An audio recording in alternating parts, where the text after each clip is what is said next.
ఒక్క బుల్లెట్ కూడా పేల్చకుండా ఒక పెద్ద పవర్ఫుల్ అగ్రరాజ్యాన్ని భయపెట్టొచ్చని మీరెప్పుడైనా కలలో కూడా ఊహించారా? లేదు కదా. ఎవరైనా సరే అలా ఊహించడం కూడా చాలా కష్టమే.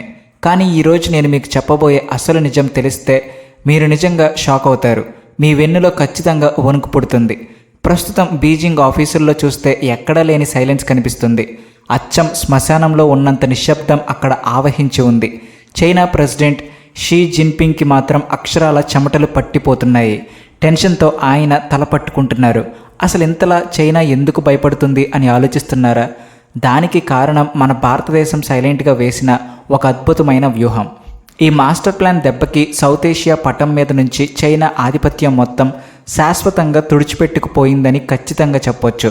సంవత్సరాలుగా చైనాలో ఉన్న పెద్ద పెద్ద చాకచక్యమైన వ్యూహకర్తలు వాళ్ళు కడుతున్న చైనా పాకిస్తాన్ ఎకనామిక్ కారిడార్, అదేనండి సిపిఈసి గురించి తెగడబ్బా కొట్టుకుంటూ వచ్చారు.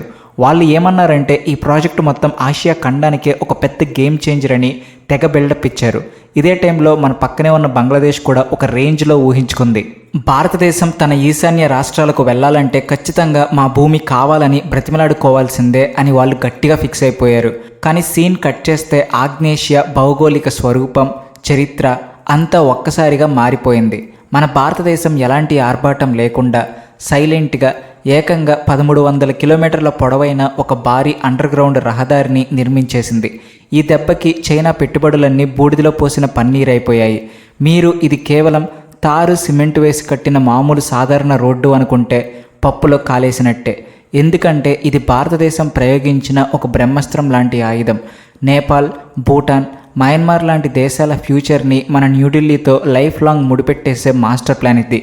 ఈ దెబ్బకి డిఫెన్స్ ఎక్స్పర్ట్స్, అమెరికాలో ఉన్న టాప్ లెవెల్ వ్యూహకర్తలు కూడా ముక్కున వేలేసుకుంటున్నారు.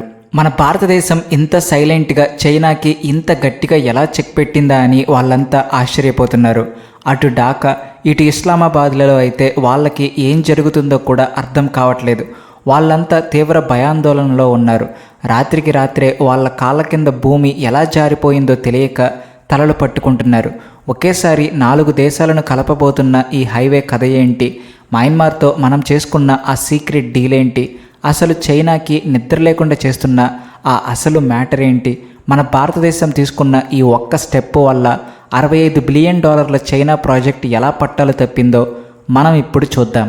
కానీ అంతకంటే ముందు మన భారతదేశం తీసుకున్న ఈ చారిత్రాత్మక అడుగును, మన శాస్త్రవేత్తల సక్సెస్ని ఘనంగా సెలబ్రేట్ చేసుకోవడానికి వీడియోను లైక్ చేసి కామెంట్ సెక్షన్లో జై హింద్ అని రాయండి. ఇక అసలు విషయానికి వస్తే చైనా ఎంతో గర్వంగా ఫీల్ అయిన ఆ సిపిఈసి ప్రాజెక్ట్ గురించి మనం ఖచ్చితంగా మాట్లాడుకోవాలి. ఈ ప్రాజెక్ట్ కోసం చైనా ఏకంగా పాకిస్తాన్ పైన $65 బిలియన్ అంటే మన కరెన్సీలో సుమారుగా 5 లక్షల కోట్ల రూపాయలు నీళ్లలా ఖర్చు చేసింది. వాళ్ళ జిన్జియాంగ్ రాష్ట్రాన్ని నేరుగా పాకిస్తాన్లోని గ్వాదర్ పోర్టుకు కలపాలని చైనా స్కెచ్ వేసింది. ఇలా చేయడం వెనుక వాళ్ళ ఏకైక టార్గెట్ ఏంటంటే మలక్కా జలసంధిని బైపాస్ చేయడం. ఎందుకంటే రేపొద్దున్న ఏదైనా యుద్ధం వస్తే భారతదేశం, అమెరికా కలిసి ఆ మలక్కా జలసంధిని ఈజీగా బ్లాక్ చేస్తాయని చైనాకి చాలా బాగా తెలుసు. అదే జరిగితే చైనా ఆయిల్ సప్లై, వాణిజ్యం అంతా అక్కడే ఆగిపోతుంది. అప్పుడు చైనా ఆకలితో అలమటించడం ఖాయం. ఈ భయంతోనే వాళ్ళు పాకిస్తాన్ను ఒక పావులా వాడుకున్నారు. కానీ కట్ చేస్తే 9 ఏళ్ల తర్వాత ఇప్పుడు ఆ సిపిఈసి పరిస్థితి ఎలా ఉందో తెలుసా? పాకిస్తాన్ ఇప్పుడు చైనా పాలిట ఒక పెద్ద బ్లాక్ హోల్లా మారిపోయింది. అక్కడ గ్వాదర్ పోర్టు చూస్తే ఒక పెద్ద ధూళి తుఫాన్లా తయారైంది. కరెంటు ప్రాజెక్టులన్నీ ఎక్కడికక్కడ నిలిచిపోయాయి. దీనికంటే ఘోరం ఏమిటి అంటే అక్కడ పనిచేస్తున్న చైనా ఇంజనీర్ల ప్రాణాలకే గ్యారంటీ లేకుండా ప్రమాదం పొంచి ఉంది. పాకిస్తాన్లోని బలూచిస్తాన్లో ఉన్న జనాలు చైనాని ఒక డెవలప్ చేసే దేశంగా కాకుండా తమని దోచుకునే దేశంగా చూస్తున్నారు. తమ దగ్గర ఉన్న వనరులన్నీ చైనా వాళ్ళు దొంగలిస్తున్నారని బలూచ్ తిరుగుబాటుదారులు ఓపెన్గానే ఆరోపిస్తున్నారు. దీని దెబ్బకి చైనా ఇంజనీర్ల మీద ఎక్కడికక్కడ ఆత్మాహుతి దాడులు జరుగుతూనే ఉన్నాయి. కరాచీ నుంచి మొదలు పెడితే ఖైబర్ పఖ్తూన్ఖ్వా వరకు బుల్లెట్ ప్రూఫ్ కార్లలో పెద్ద మిలిటరీ సెక్యూరిటీ మధ్యలో వెళ్తున్నా కూడా చైనా పౌరులకు ఏమాత్రం సేఫ్టీ లేదు. కష్టపడి పనిచేసే కార్మికులకే అక్కడ బతికే ఛాన్స్ లేనప్పుడు ఎన్ని లక్షల కోట్లు పెట్టి ఇన్ఫ్రాస్ట్రక్చర్ కట్టినా ఏం లాభం ఉంటుంది? ప్రపంచ దేశాలను అప్పుల ఊబిలో దించడంలో చైనాకి చెడ్డ పేరుంది. శ్రీలంకలో ఉన్న హంబంటోట పోర్ట్ దీనికి ఒక బెస్ట్ ఎగ్జాంపుల్. కానీ పాకిస్తాన్ విషయంలో మాత్రం ఆ దోచుకునే చైనాకే పెద్ద బొక్క పడింది. తన సొంత ఉచ్చులో తానే అడ్డంగా బుక్ అయింది. పాకిస్తాన్ ఇప్పటికే చైనాకి ఏకంగా $30 బిలియన్ అప్పులో కూరుకుపోయింది. రేపొద్దున్న పాకిస్తాన్ గనక పూర్తిగా దివాలా తీస్తే ఆ చైనా డబ్బంతా గాలిలో కలిసిపోతుంది. పాకిస్తాన్ దాదాపు దివాలా తీసే స్టేజ్లోనే ఉంది. ఇక మరోవైపు మన భారతదేశం స్టైల్ చూస్తే వేరే లెవెల్ అని చెప్పాలి. మనం ఎక్కడ కూడా ఎలాంటి శబ్దం చేయలేదు, ఏమాత్రం హడావిడి చేయలేదు. మన పని మనం సైలెంట్గా చేసుకుంటూ పోయాం. భారతదేశం ఎప్పుడూ కూడా వివాదాలు ఉన్న భూభాగాల మీద కాకుండా మన భూభాగం, మనతో స్నేహంగా ఉండే దేశాల మీద ఫోకస్ చేసింది. చైనా ఏమో పాకిస్తాన్ నెత్తి మీద అప్పుల భారం మోపుతుంటే మన భారతదేశం మాత్రం మన పొరుగు దేశాలకు వాణిజ్యం చేసుకోవడానికి ఒక సూపర్ డైరెక్ట్ రూట్ని ఇచ్చింది. ఒక దొంగకి నిజమైన స్నేహితునికి ఉన్న తేడా ఖచ్చితంగా ఇదే అని చెప్పొచ్చు. మన ప్రశాంతమైన వ్యూహం చైనా వేసిన ఎత్తుగడలన్నిటినీ పూర్తిగా నాశనం చేసింది. ఇక ఇప్పుడు మనం మాట్లాడుకోబోయేది ఆ 1300 కిలోమీటర్ల పొడవైన కారిడార్ గురించి. దీన్నే BBAI కారిడార్ అని అంటారు. ఇన్నాళ్ళుగా మన నార్త్ ఈస్ట్ ప్రాంతానికి వెళ్ళాలంటే కనెక్టివిటీ లేక మనం పడిన కష్టాలన్నీ ఇన్ని కావు. మనం కేవలం చికెన్ నెక్ అని పిలిచే ఆ చిన్న సిలిగురి కారిడార్ మీద మాత్రమే ఆధారపడాల్సి వచ్చేది.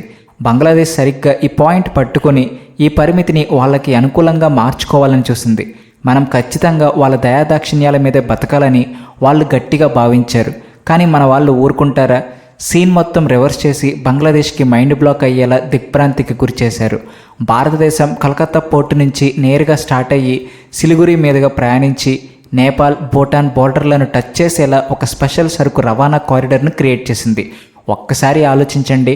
ఒకప్పుడు వంకర టింకరగా ఉండే పర్వత రహదారుల మీద వారాల తరబడి నత్తనడకన వెళ్లే ట్రక్కులు ఇప్పుడు గంటకు 100 కిలోమీటర్ల స్పీడ్తో దూసుకుపోతున్నాయి.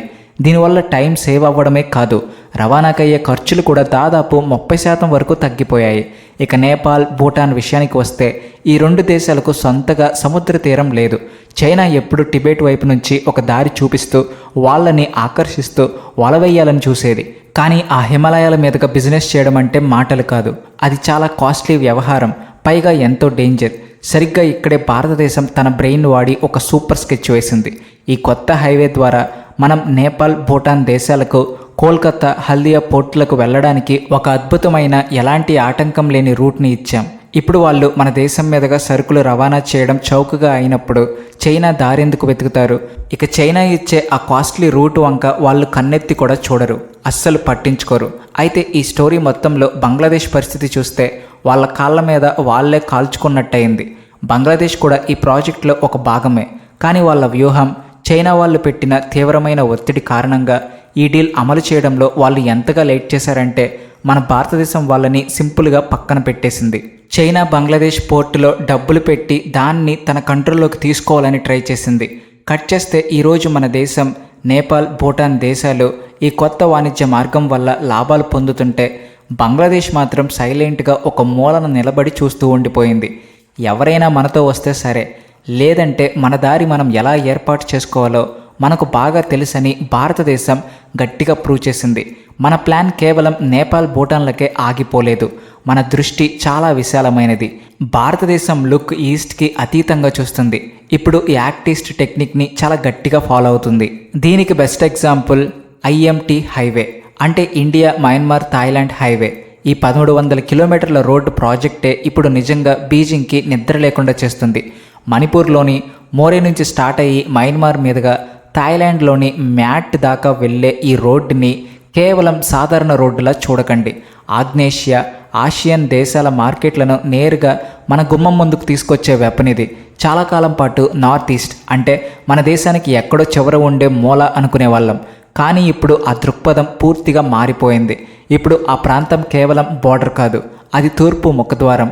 మయన్మార్లో రాజకీయంగా అస్థిరత, గొడవలు ఉన్నప్పటికీ ఈ ప్రాజెక్ట్ ఇక ఫైల్స్ పైనే పాతిపెట్టబడుతుందని చైనా సంబరపడిపోయింది. కానీ అక్కడ ఉన్న కొండలు, నదులు, దారుణమైన వాతావరణాన్ని కూడా తట్టుకుని ఇప్పుడు ఈ రోడ్డు మీద దాదాపు 70% పనులు పూర్తయ్యాయి. ఇది ఏమాత్రం చిన్న సక్సెస్ కాదు. ఈ రోడ్డు అందుబాటులోకి వచ్చిన తర్వాత ఒక వ్యాపారి తన సరుకుల్ని నేరుగా ఒక ట్రక్కులో వేసుకుని థాయిలాండ్లోనూ, ఆగ్నేషియా మార్కెట్లలోనూ ఈజీగా అమ్మేసుకుంటాడు. చైనాకి అసలు భయం పట్టుకుంది ఇక్కడే. మయన్మార్లో పోర్టులు, రోడ్లు కట్టి అక్కడ తన పెత్తనం చలాయించాలని చైనా చూసింది. కానీ మన రోడ్ ఫుల్ యాక్టివ్ అయితే వాళ్ళ ఆధిపత్యానికి పూర్తిగా తెరపడినట్టే. పైగా భారతదేశం ఒకే రోడ్డు మీద డిపెండ్ అవ్వట్లేదు.